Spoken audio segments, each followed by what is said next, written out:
You've made it to level 1. Good job leveling up. You're now stronger, smarter, and better. Let's move on and see let the games begin. This theme is game show like games for the classroom.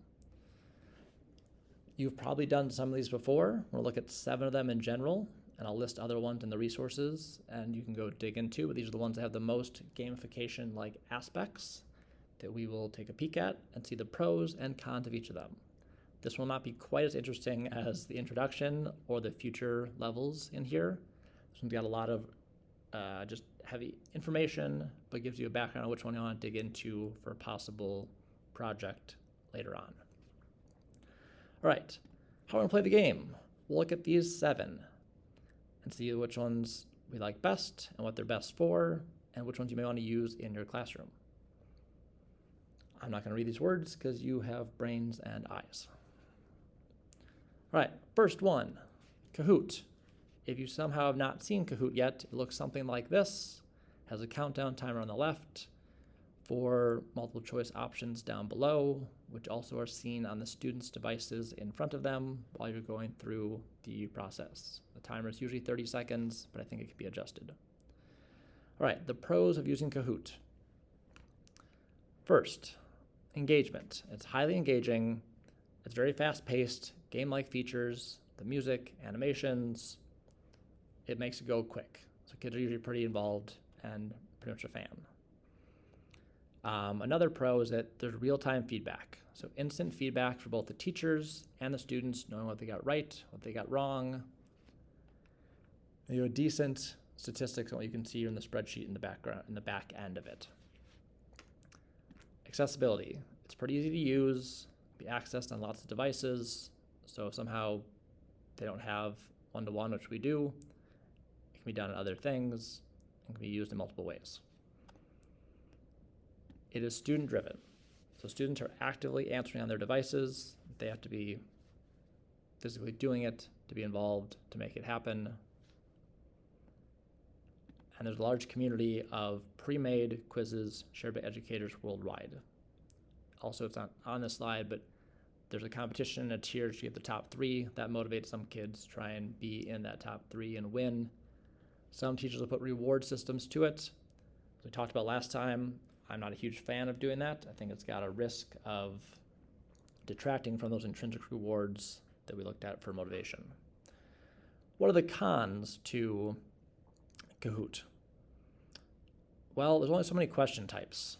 So you mostly get multiple choice, and it gets repetitive for older students. It's been around for quite a while. I think it's the oldest game show-like platform out there. There might be 1 or 2 you can kind of call this similar type of thing, but this is the original. Another con is that the goal and the focus of Kahoot is the focus on speed. So it rewards quick answers over deeper understanding and can put some students with learning differences at a disadvantage.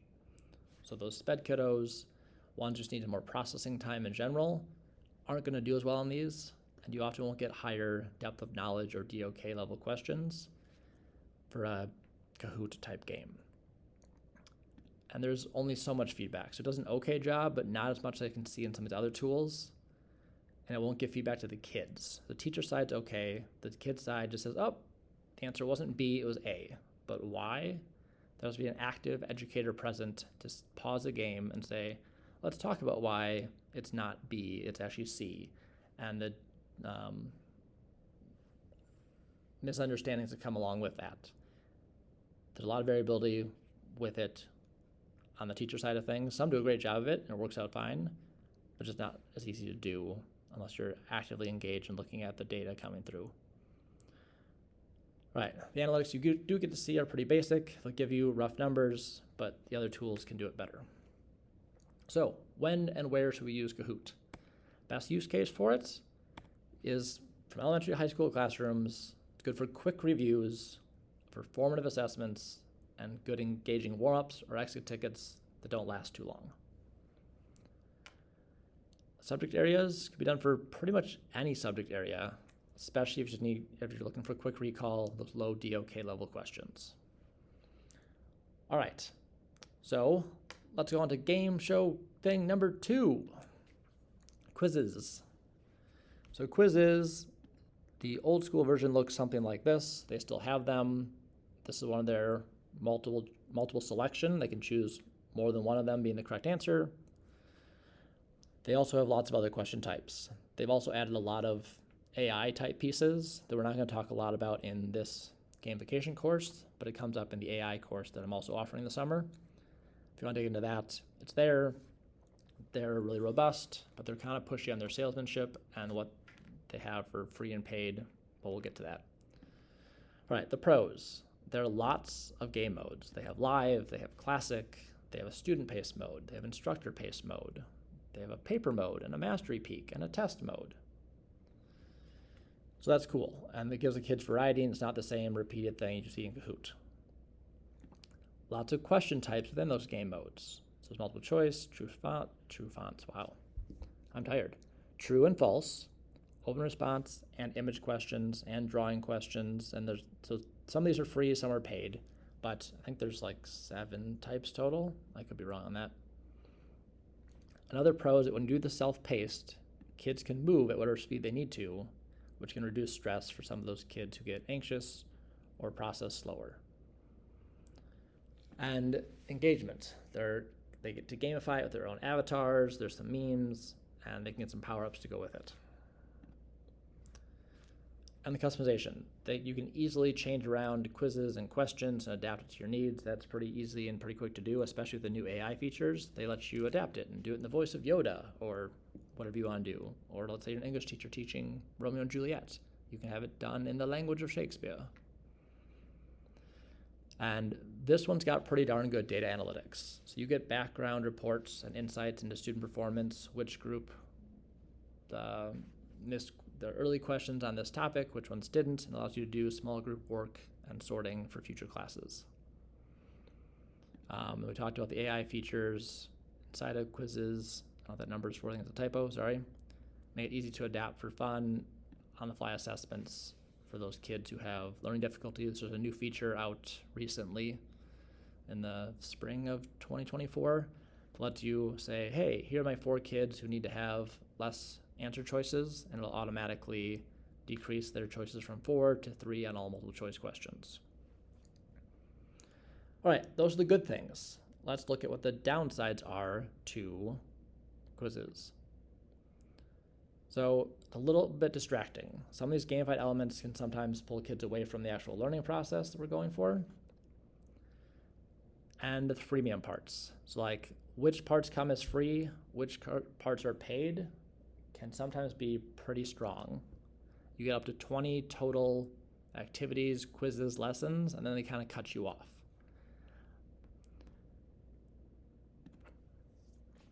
You get less control over those game settings and other tools. And some of them you can adjust like speed and timing and control. And this one just doesn't have quite as many options as you get in some of the other ones. And this is more probably on me than it is on you, but their sales department's pretty pushy. There's a banner at the top right now saying, hey, you've lost your pro membership. We never actually had it. There's a trial for a while, and they keep saying, hey, buy it, talk to people. We can't buy all of them, so we're not doing this one either right now. But that's me, sorry, I'm not on tangent. Okay, so best use case, when should we use Quizizz? This works a little better for our older kids, so probably middle school and high school. You could probably do upper elementary. Works really well for formative assessments. You'd also give out homework assignments and kind of adjusting for your unique learners. It's got a really strong point for adapting to your SPED students and those who just need to have more help with certain assessments and quizzing type styles. Subject areas, there's no real limit on that. With the drawing feature, you can also put things in that are from your more non-core classes. And it's really good at adding things with AI if you want to add it to it. It's still in beta, but the first draft is coming out overall pretty good. All right, 2 down, 5 to go. Number 3 is Book It. If you don't know what Book It looks like, I have an unfortunately really blurry picture. I couldn't find one that was high quality. But this shows how there's a whole bunch of different game types that the kids can play. So they can do a tower defense, or they can do a racing game, or one of those like, quick, here's a cafe, feed them type thing, along with a whole bunch of other ones. I've only played a couple of them, but the kids really get into these and like them that way. The pros to It is having a bunch of game modes. So we just saw 9 of them, but there's actually a lot more than that. I don't know the total number. It seems like it keeps growing. So this adds in a gamified virtual pet they have that they can customize and make their own. It personalizes it for them, and it'll grow with the kids as they go down their adventure, which is very much a gamified trait.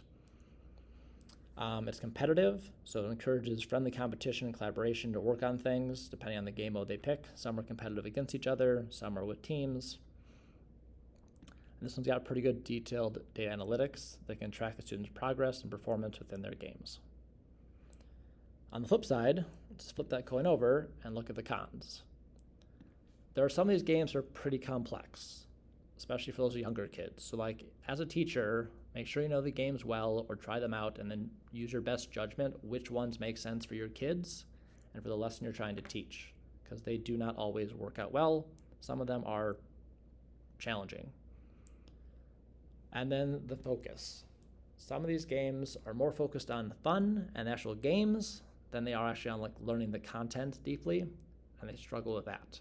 So the student's like, yeah, let's do this one. Maybe it's good, but I would question that and just be careful which ones you choose just because the kids recommend it. It's like that sub they always liked. It goes, oh yeah, they're so great, but nothing ever got done. Just be cautious. Similar to Quizizz, there's limited free features, so you only get so many. Be careful of that.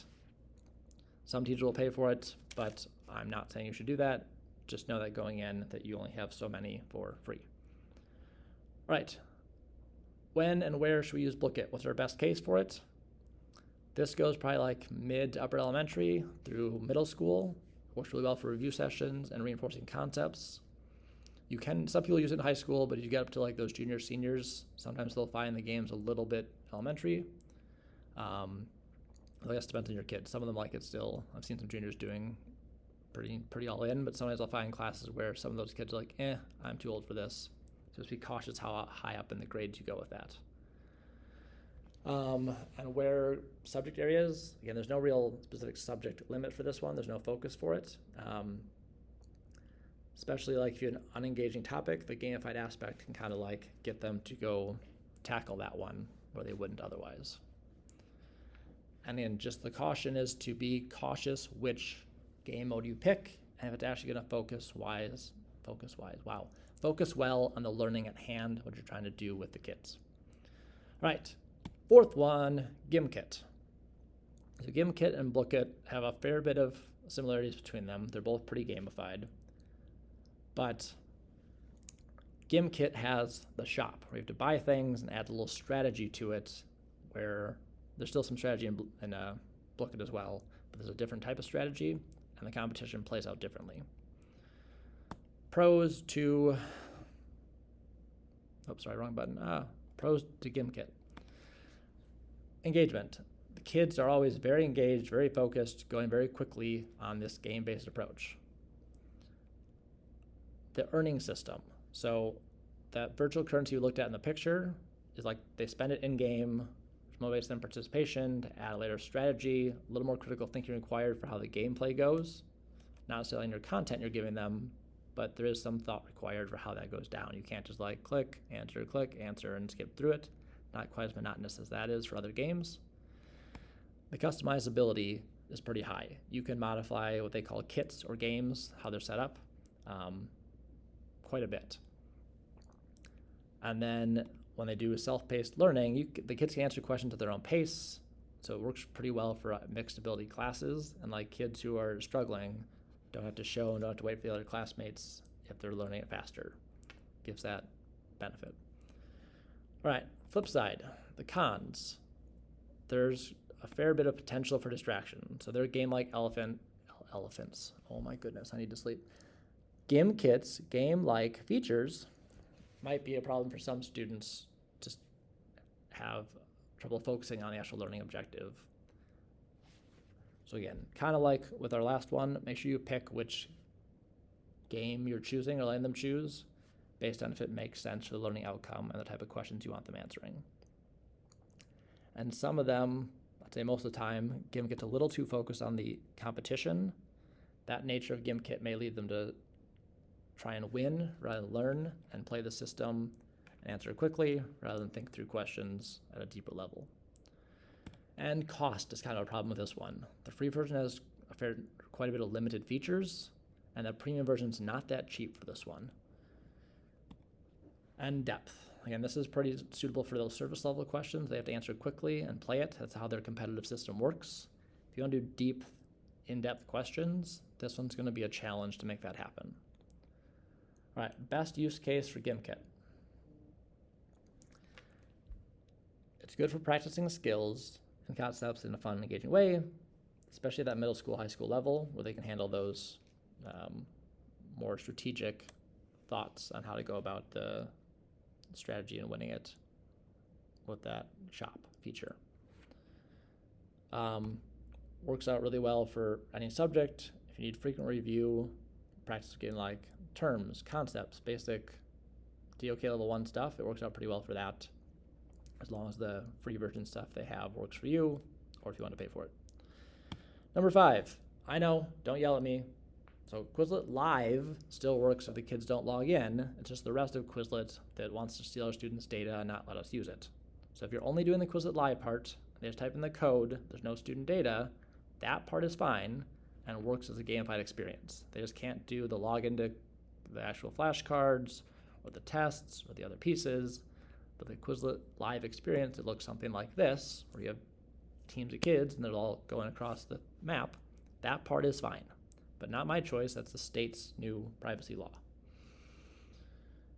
Okay, so what are the pros to this? Collaboration. When they're playing the game, they're in teams, they move around, they have to talk to each other. So it works out really well that they are able to do that in groups, and it's not just a solo game where they're stuck face down on the devices. That's one of your core 21st century competencies. I like that a lot for this one. It is competitive, but team versus team, so there's good engagement that way. Engaging format, they have to move and talk and discuss. Ties in a lot to that collaboration feature. Had versatility because Quizlet itself does, but as I said earlier, we can't do that with the Minnesota data privacy law. So it's a pro that exists in Quizlet, but we can't utilize, unfortunately. So just heads up. And their other benefit that they talk about is their integration. We can't do that either. So the last one we have is teamwork. So allowing them to work in teams and mixing up, you can choose if you want it to be, what type of teams you have. I think they let you still choose which people go where, but without logging in, maybe not. So maybe that's not a pro. Sorry, I should look at that one a little more. Cons. There's not a whole lot of customization. So you don't have a whole lot of game settings compared to the other tools.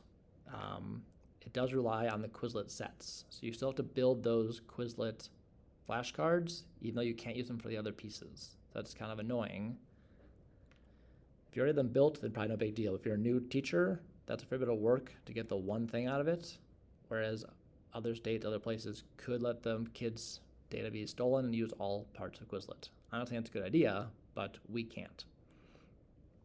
And the con is that it's just that one part, and so we can't do anything else beyond that. Sounds repeated on this one, sorry. So best use case, works pretty well for elementary through high school, great for vocab review. There's even a full Azure protocol built around this system for how you do it and how kids can learn terms they don't know and vocab in a matter of a day or two without ever studying, without doing quizzes. It just runs it through this process, and they go from 10% knowledge to 99% knowledge in a day or two just by doing through a Quizlet Live. What's the actual game called? Can I think of it? Fast and the Curious protocol. It's really cool to watch and see in person. Subject areas works really well for language learning, those vocab terms. Things are short, simple facts. All right, on to number 6, Socrative. Let's dig in. So Socrative is one of the older tools also. It's been around a little bit after Kahoot, I think, but it's been around longer than most of the other ones. Here's your main teacher page. You can do a quiz and your basic question functions. Exit tickets it's really good for. And it's got the space race feature. I don't have a picture of that, but it looks kind of like the Quizizz Live, or not Quizizz, oh my goodness, Quizlet Live page did. In my other course, we'd show like how this works out well for a different edge protocol. But the pros of using Socrative are that it's pretty versatile. So like you can support those 3 question types for pre-planned things, but also you can say, oh, hey, we're in here, I have a question all of a sudden, I'm gonna ask it verbally or put it on the board, and the kids can still just answer in the system. You can still get the data and see what they know and don't know. And if you need to go review something, skip something so they already know it, and adjust on the fly. You don't have to have it built into the question in your deck or whatever to ask the question. It's also great for really quick creation of exit tickets to gauge student learning. If you're like, not sure this lesson went, let's make one in like a minute or 2, throw it up there, and I can then look at that data and say, all right, tomorrow's plan needs to change based on this. And immediate feedback. Provides instant feedback and detailed reports. On the teacher dashboard, you can see like with red, yellow, green colors and percentages, what kids are getting what concepts, what needs to be reviewed. It's a really simple interface. It looks really nice, but gives you good detailed feedback. And so like formative assessment features are just really strong for seeing what they're learning as they learn it. And their open-ended response does give you a chance to have more higher order thinking responses. There's no timer, there's no pieces. That lets you do it at your own pace and allow you to dig in better than a lot of these other tools do. The downsides. Engagement is not quite as high because it's less gamified than the other ones, other than the space race. The space race has got a decent amount of that, so you could switch back and forth between those. The interface can be a little less intuitive and engaging for the younger kids. It takes a little more work to find the right boxes. It's a little more old school than you'd see on the other ones. All right, best use case. Works out better for your older kids. Again, upper elementary can probably pull it off. I would not try this for primary school. Works really well for formative assessments, quizzes, and exit tickets. And I should say, I didn't put it on here, but like questions on the fly does a really good job of that. Subject areas, take your pick, but this one works out really well for those in-depth assessments or questions you want to ask and see the depth of their understanding. All right, here we go. The last tool to look at for our gamified level 1 options. Formative.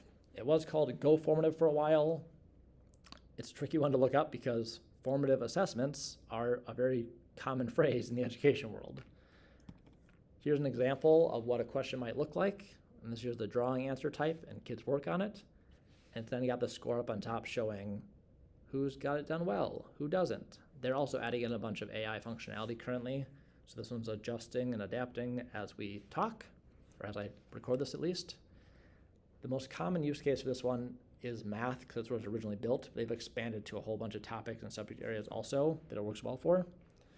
So don't get turned off if that's what the majority of examples you see out there are math. If you're doing English or history or whatever else, it could work for you as well.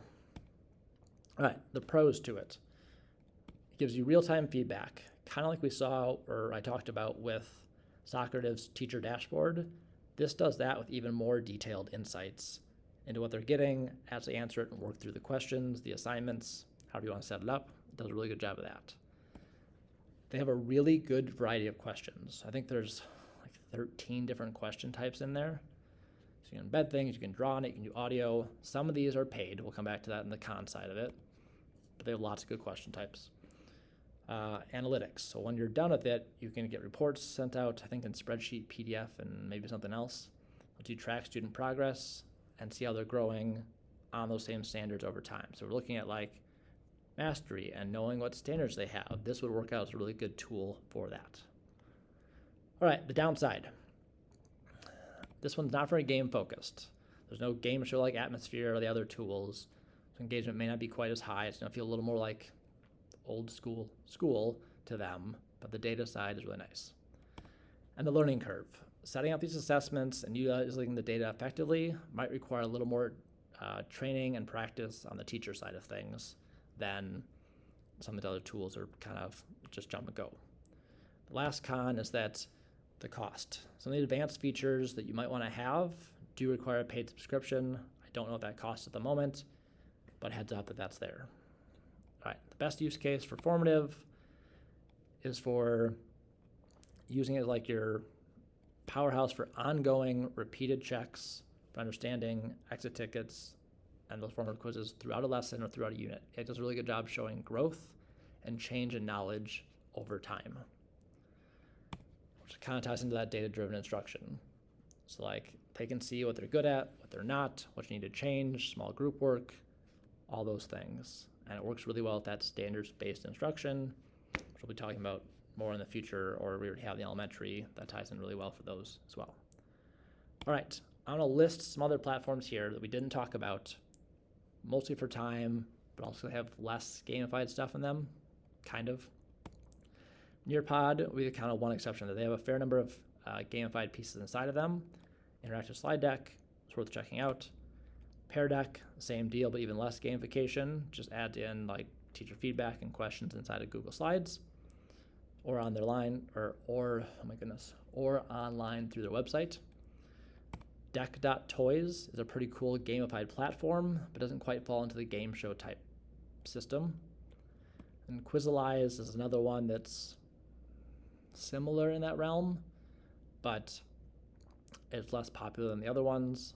And the last one that was a really interesting gamification system of like kind of rewards and points and system that would tie in more with our like level 3 and level 4 stuff we'll talk about was Classcraft.